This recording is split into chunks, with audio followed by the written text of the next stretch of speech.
자, 지금은 실적 시즌이죠. 네, 깜짝 실적주를 찾아라. 아직 뭐 실적 발표한 기업보다는 하지 않은 기업이 월등히 많습니다.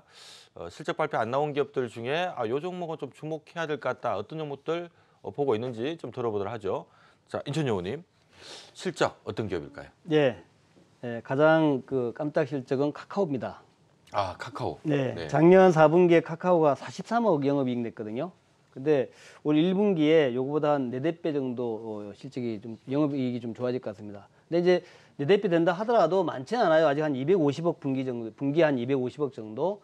이게 한 1,000억 정도가 되어야 이제 카카오가 어느 정도 좀 실적이 난다라고 볼 수 있는데, 올해하고 내년 넘어가면서 카카오가 분기 이제 1,000억대의 영업이익으로 가지 않을까 이렇게 생각합니다. 그러니까 이제 이번 분기부터 시작이 된다는 거죠. 이게 깜짝 실적, 이게 이제 시작된다는 얘기인데, 올해 이제 가장 큰 이슈가 오픈뱅킹과 공유경제거든요. 금융권에서 오픈뱅킹이고, 그다음에 금융권 외에서는 이제 공유경제인데, 오픈뱅킹에서 이 카카오페이라든가 네이버페이가 아주 굉장한 큰 바람을 일으킬 겁니다. 올 12월부터 시작인데, 그래서 오픈뱅킹이라는 게 뭐냐면 이제 하나의 앱으로 모든 은행들의 계좌를 관리할 수 있다는 그런 게거든요. 그래서 결제, 카카오페이라든가 네이버페이가 이제 결제 은행이 된다 이렇게 보시면 될 겁니다. 그래서 그런 식으로 이제 알리페이 같이 되는 거죠. 알리페이처럼, 알리바바 알리페이처럼. 그러면서 큰 이제 금융권에도 바람이 일고, 그다음에 이제 공유경제는 다 아시는 바와 같이 지금 이제 미국의 리프트라든가 뭐 이런 회사들이 계속 공유경제 회사들이 상장이 되지 않습니까? 그러면서 우리나라에서도 공유경제가 본격화되지 않겠냐, 카풀 같은 거죠.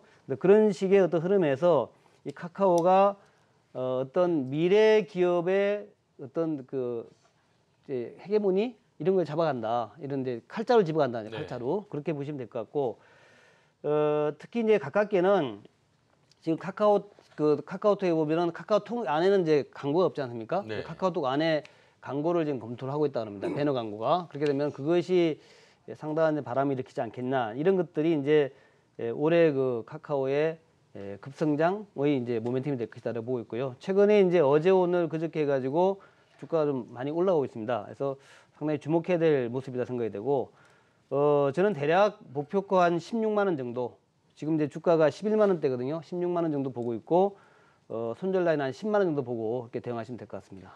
네, 자, 카카오 채팅방에 광고를 넣을지 모른다라는 얘기가 지금 붙으면서요. 이번 주 들어서 수직으로 올라가고 있습니다. 주가가 단기 급등을 했다라는 부분들보다 카카오톡이 채팅방에 광고를 넣게 되면 여기서 돈을 도대체 얼마나 벌까라는 헐 하는 분위기 때문에 세게 붙은 거예요. 뭐 쉽게 꺾일 분위기는 아닌 것 같다는 얘기 좀 드리도록 할게요. 자, 권정호 대표님, 실적 관련주 어떤 종목 준비하셨나요? 실적 관련주 사실 이제 이게 오늘 셀트리온을 또 가지고 나왔는데요. 네. 근데 이제 사실 바이오에서 실적을 논한다는 것은 사실 의미가 없잖아요, 그죠? 근데 네. 셀트리온만큼은 실적을 논할 수 있는 주식이 아니겠나. 그러니까 이제 그렇게 말씀드린다는 것은 뭐냐 하면, 셀트리온이 이제 그동안에 우리 사실은 이게 제약 바이오 산업에 있어서 어떻게 제약 바이오 산업이 영업이익을 5천억을 할 수 있어, 그죠? 그렇잖아요. 매출 5천억 하는 것도 엄청나게 큰 건데, 이런 기업을 이제 자꾸 우리는 좀 이렇게 뭐라 그럴까요? 아직까지 이런 기업이 설마, 그죠? 이런 쪽으로 많이 나가는 것 같아요. 근데 이제 최근에 보면 사실 우리나라 같은 경우는 이게 바이오 시밀러를 되게 무시하는 것 같아요. 그러니까 바이오 시밀러를 아무나 할 수 있는 그런 시밀러다 이렇게 생각하는 것 같은데, 사실 이게 엄청나게 어려운 겁니다, 이게. 그러니까 글로벌 다국적 제약사들도 못 만들고요.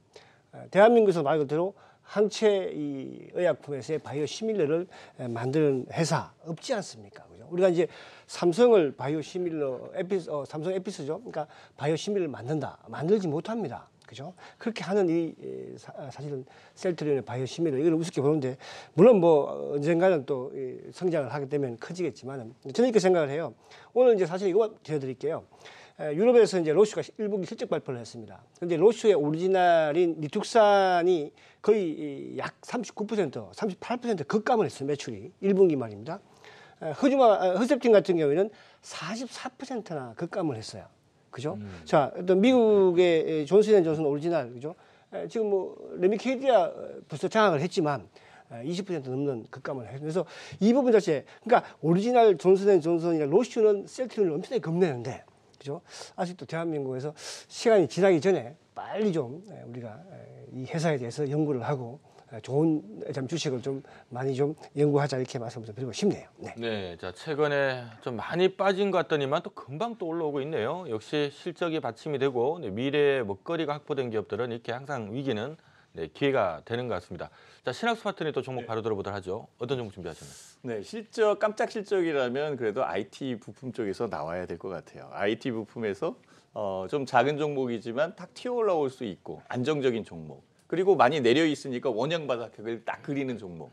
저는 아모텍이 좋아 보입니다. 아모텍 같은 경우에는 사실상 뭐 파트론하고 그러니까 그 스마트폰이나 뭐 핸드폰 쪽에 그 부품업체 중에서는 뭐 쌍벽을 이룬다라고 얘기하는데 실질적으로 사업 부분이 거의 흡사하다라고 얘기를 하는데요.